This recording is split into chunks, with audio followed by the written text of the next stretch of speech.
Vai Latgale pievienosies Baltijai, bija arī tādi, kas gribēja pievienoties Lietuvai, bija tādi, kas gribēja neatkarīgi pasludināt. Tā kā, tas bija teiksim, latgaliešu tautas lēmums, un teiksim, tā noruna viņa pēc Ulmaņa apvērsuma tika pārkāpta. Tāpēc, teiksim, runāt par kaut kādu, skaidrs, ka ir lojalitāte, bet viņa ir arī tas aizvainojums. Tas aizvainojums ir, un viņš ir pamatots. Nu, labi. Nē, šito uzjumdīja vecas asins. Nu, labi. Tad būtu arī gājuši neatkarību. Tad pievienojāties. Nu, labi, joks.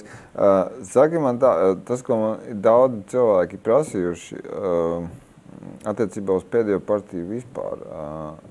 Kādā pasaka, kur ir tā robeža, respektīvi cilvēki tā kā drusku nesaprot. Viņi baigi ievērtēt, teiksim, kaut kādas gājienas, ko jūs darat kā nestandarta gājienas. Piemēram, ka tas bla bla bla, ja, tas debilākos kaut kādas tur reklāmas, vai ne?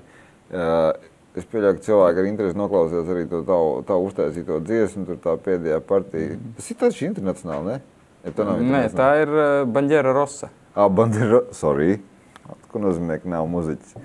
Nu, lūk, un tad vienmēr jautājums, kur ir tas, ka jūs cenšaties būt atraktīvi un kur tā nopietnība ir? Kā lai pasaka, cik jūs vienkārši dzenat vēlmu? Kā, teiksim, jauni, inteliģenti cilvēki būdami, tur muziķi, rakstnieki un tā, tas Laimes Lācis un višķi. Un otrs puses, jūs tā kā ejat uz vēlēšanām, ne? Jā, tas ir jautājums, ko ļoti daudz uzdod. Viņi kaut kā nespēja saprast. Viņiem šķiet, ka vai ir tādi, kas māk dzīt vēlnu, vai ir tādi, kas tagad sēdēja šitādiem ģīmiem, sastingušiem un ancukos.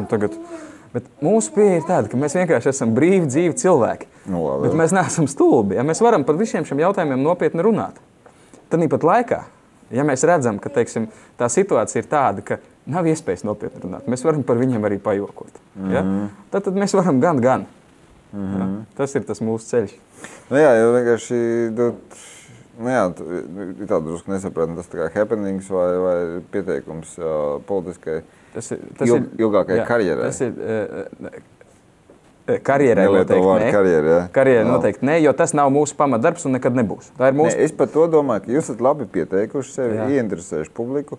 Būsim realisti, Saeimas vēlēšanas rezultāts būs tāds, kā būs. Jautājums ir, vai jūs paliekat telpā politiski? Jā, mēs paliekam, un tas ir pieteikums ilgākai darbībai. Tas ir tas, ko fakts, jā, jo mēs jūtam, ka tas, kāpēc mēs vispār to sākām darīt? Tāpēc, ka mums visiem, mēs pat lielu daļu nebijām pazīstami personiski, bet mūs vienoja šī te bezcerības sajūta. Jo pēc 13. janvāra pagājušā gada bija sajūta, ka tagad tas vadzis pārlūzis, tagad kaut kas mainīsies. Tagad beidzot tauta celsies, beidzot mēs kaut ko izmainīsim. Un tad man teiksim, personiski bija sajūta, tagad pēc pusotra gada būs vēlēšanas, tagad mēs nomainīsim to sistēmu. Kāpēc tu lieto pagātnē? Bija tāda sajūta, tagad vairs nav, ja? Nē, viņa bija pēc 13. janvāra. Ja? Un tad... Jo tuvāk nāca, jo lielāka bezcerības sajūta radās. Jo skaties, kas piedalās vēl? Tie paši vecie vēži. Nav variantu. Vienkārši nekas atkal nemainīsies. Un tieši tāpēc mēs nodibinājām to partiju, lai dotu ļaudīm šo te alternatīvu. Labi, nē, es saprotu, lai gan, jo vienkārši kāpēc prasība ilgtermiņa, tāpēc, ka partija, viena lieta ir, es tagad drusku ālējos, viena lieta ir flashmobs vai teiksim, performance, un otra lieta ir ikdienas, rutīnas darbs partijas birojas. Biroja mums nebūs. Cits darbā vakar bija iebraucis grāmatnīcā Satorī, kur vienkārši sieviete tika izvest no pacietības, jo viņai zvanīja un teica, vai šeit ir pēdējās partijas birojas. Mūsu pieeja ir tāda. Ko neticēja, ka tas tur nav. Nē, mazs komentārs. Pirmkārt, mums biroja nav un nebūs. Otrakārt, mums partijai nekad nebūs budžeta un mēs viņu nekad naudu neizdosim uz partiju. Mums viss būs uz brīvprātīga darba. Un mēs pat nepieņemam ziedojumus. Mēs iesakām ziedot to lieko naudu, ko grib ziedot mūsu partijai. Mēs iesakām ziedot slimnīcām, veselības iestādēm, mācību iestādēm, jo viņām tā ir vairāk vajadzīga. Kāds arī gribēja ziedot? Jā, jautāja cilvēki. Un arī, ja mēs tādā gadījumā, ja mēs pārvaram 2% barjeru, mums ir pēc jaunā likuma valsts finansējums, mēs šo finansējumu ziedosim bērnu slimnīcai. Tas ir oficiāli paziņots, jā. Jā, ceru, ka jūs tā arī darīsiet. Kā pēc tam paiet un saka, sorry, mēs pārdomājam. Nu, to es tev labi, garantēju. Bet saki tā atgriežot drusku pie Latgales, vienkārši man ienāca prātā tā liberālā pieeja un godīgi, ko pazīstot, jūs tur, pēc tur arī citas tavas kolēģis, īstenībā tevis nepazinu.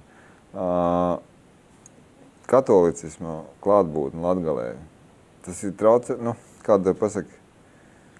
Tev atkal jārunā tiem cilvēkiem. Varbūt Rīgā mums ir nepareizs priekšstats, ka tur baznīca ārkārtīgi daudz ko nosaka. Un gan arī vai tā, ko pasaka no kancels, par to arī nobalso. Un tad man rodās sajūta, es varu tikai iedomāties, ko viens katoļu mācītājs pasaka par pēdējo partiju. Zini, kā ir? Man pat ir labi draugi mācītāji. Mēs esam muzikants, mēs esam spēlējuši primīcijās. Primīcija ir pirmā mise. Kad tiek ordinēts par mācītāju, tad pirmā mise novada, un tad pēc tam ir tādas kā kāzas, jo viņš pēc tam vairs nevar precēties. Ja? Un tad tur ir tādas svinības kā pa kāzām. Seks, tas ir tikai priekš precētiem cilvēkiem. Un mēs esam spēlējuši tajos pasākumos. Tā kā tie puiši ir tiešām ļoti, ļoti jauki. Arī faktiski ir daudz ar liberāliem uzskatiem. Un viņiem nav tādas problēmas. Vispār Latgalē ir tas, ka tur ir daudz dažādas ticības. Daudz dažādas tautības. Cilvēki ir daudz liberālāki savos uzskatos. Teiksim, es esmu dzirdējis, ka saka viena latgaliešu tanta Balvu rajonā, saka, nazinu kuķī soka par tiem krīviem šokajiem, bet iteži visi mūsu krīviņi, labi krīviņi. Ir.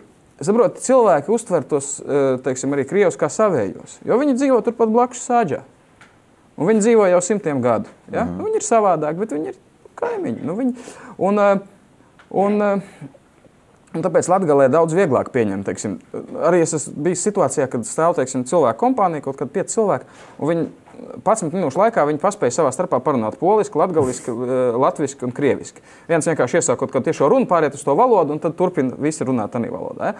Cilvēkiem nav šo te robežu. Viņiem tas viss, viņos ir viss iekšā. Ja? Viņi to visu var pieņemt. Bet respektīvi tā nav tā, ka, piemēram, ja aglonietis vai pujāts no tribīnas kaut ko pasaka, tad visi tur tā arī nobalso. Vispār ir tāda problēma. Teiksim, pirms pagājušām vēlēšanām es zinu, ka tur Rudzātos, kur es dzīvoju, tur baznīcas kungs bija baznīcā aicinājis balsot par Tautas partiju. Ja? Kas ir ļoti nesmuki. Principā viņš pārkāp tādu baznīcas ētiku. Ja? Pirms šīm vēlēšanām es neesmu dzirdējis. Es ceru, ka nebūs tāda. Kur tu pujāts tagad Aglonā? Pujāts Aglonā izgāzās. Bet skaidrs, ka ir kaut kādi cilvēki, kas tam sekos, bet ir lielākā daļa, es domāju, protams, domā ar savu galvu. Un es esmu dzirdējis no ļoti daudziem cilvēkiem un kaimiņiem, teiksim, pat runāju, viņi saka, par jaunajiem vāga balsot, par jaunajiem. Tā kā cilvēkiem, viņi ir vīlušies. Vienīgi viņi saprot, ka tas varbūt ar jaunajiem. Atnāk vienotība, pasaka, šie ir mūsu jaunie cilvēki. Nē, par spēkiem. Tas bija domāts par spēkiem, jā. Ok. Bet saki, arī runājot par Latgali, cik vispār viņi cilvēki ir, kāda pasaka, viņi zina, kas vispār šajā valstī notiek. Tādā nozīmē, ka, ja es pareizi saprotu, ja viņi sevišķi baigi neseko līdzi, un tā vēl tik trūk, lai viņi skatītos televīziju, ja? Viņi tā kā saprot, viņiem tādā emocionālā līmenī ir, ka ir slikti, zog, melo. Ja viņi tā kā saprot, teiksim, ka mums tagad ir parādi un jādod, viņi tā. Jo Rīgā mēs tagad tur baigi skatāmies līdzi un varbūt cik kurš saprot. Dzīve ir rīts, saprot. Cilvēki dzīvo savu dzīvi, viņiem ir lopi. Latgalē daudz vairāk, ja iebrauc, teiksim, no Vidzemes Latgalē, tur pārbrauc pāri Aiviekstē, uzreiz var redzēt, ka vairāk paliek lopu lauku. Tā robeža ar Vidzemi Latgalē? Atkal skārši pavilk. Labi, jā. Aivieksti. Lai būtu. Okay. Jā, un uzreiz paliek vairāk lopu, lauku sakoptāk. Ir vairāk saimnieku, mazākas saimniecības pa 20 hektāriem, tā. Bet cilvēks turās pie tās zemes, ja? Un turās pie tiem lopiem. Un tāpēc cilvēkiem jau ir ko darīt. Saprot, vienkārši te no Rīgas izskatās, tur nekas nav, tur ir čuhņi, bet Latgalē uz vietas viss jau notiek. Cilvēki mirst, dzimst, precās, priecājas, bēdājas. Saprot, nav jau tā, ka būtu viss cauri. Viss ir labi. Saprot, ir problēmas tas, ka izbrauc. Lielākā problēma ir cilvēku izbraukšana. Jā, tur kaut ko vajadzētu darīt, bet tas viss ir kompleksā. Tas nav tā. Saki, tas, ko es esmu, man liekas, ka arī, bet es varu tikai savu rīdzinieku viedokli paust, ka Latgale diezgan izceļās ar to, ka tur politiķi mēģina uzpirkt vēlētājus. Ja man godīgi, es vienkārši zinu, kaut kāds piemērs, kur ved kaut kādus galdus, kaut kādas tur pārtikas produktus, tu esi saskāries ar šito? Rīgā jau ar kurā tur birojā, tur par labu Latviju vienotības stāstīja, ka saldējumu tur par brīvu varot paēst. Viņi tur sacenšās ābols un saldējumu, viena vienotība ābols un tur Jā, tā kā tas jau visur ir, es domāju. Es neesmu personīgi saskāries, ka Latgalē tas būtu vairāk. Nezinu, bet apkopojas informācijas arī neesmu. Bet saki, labi, to, ko es savukārt esmu dzirdējis, ka latgalieši viņi tomēr baigi stingri skatās. Ja viņi balso, tad viņi balso par saviem, tāpēc par čangaļiem. Tā ir taisnība? Arī grūti. Jāsaka, kas tu esi? Grūti. Vai tu kvalificējies, tu esi čangals? Nē, es pēc izcelsmes esmu sēles vairāk, es pus sēles, pus krievs. Garām. Bet es pa turien saimniekoju jau kādu laiku, un katrā ziņā es uzskatu, ka es esmu iekļāvies, teiksim tā. Un tā. Tā kā, es nezinu, redzēsim. Nav tik trāk, jā. Bet, protams, arī tāpatās, kā droši vien cilvēki jautā par to, cik jūs tā nopietnība un tas performance, droši vien arī prasa tie, kas jums atbalsta. Viņi saka, jūs forši ceļi, bet, labi, jūs vienu ievēlēs Saeimā. Un tur piemēram, divus ievēlēs Saeimā. Ko jūs tur izdarīsiet? Divus vai tev var ievēlēt? Labi. Procentu barjeras. Kad 8 laikam mazākais. Cik ir. Labi, jā, bet ievēlēs jūs tur, nezinu, 8. Kas no tā mainīsies? Saeimā ir 100 deputāti. Diezgan daudz, kas mainīsies. Saprot, mēs vienmēr pateiksim no tribīnas to, kā mēs to redzam. Saprot, jo daudz grūtāk ir... Muldētāji no tribīnas pietiek. Nē, daudz grūtāk ir. Viņi muld, bet viņi muld vairāk savās kaut kādās partijas interesēs. Viņi nepieiet. Mums ir tomēr cita pieeja, mums ir tāda sirdsskaidra pieeja tām lietām. Bez kaut kādas kliķis materiālās ieinteresētības. Man ir drusku alerģija, ka kāds visu laiku saka, ka viņš ir godīgs un sirdsskaidrs, bet labi, es tev piedodu šoreiz. Tā ir pieeja. Es saprotu, es negribu teikt, ka es esmu sirdsskaidrs, ka cilvēks katram ir savas kaut kādas blusas, bet mēs mēģinām šī politiskajiem jautājumiem pieiet tā. Tā pieeja ir tāda. Ko es tev varu teikt, lai tev veicās Latgalē, cik es zinu, tad arī Daugavpilī mūs redz, cik Latvijas skatās, to man grūti spriest. Mums šodien studijas viesis bija pēdējās partijas biedrs, kandidē Latgalē, Annas Atols Bērziņš. Lai tev veicās. Paldies. Vislabāk.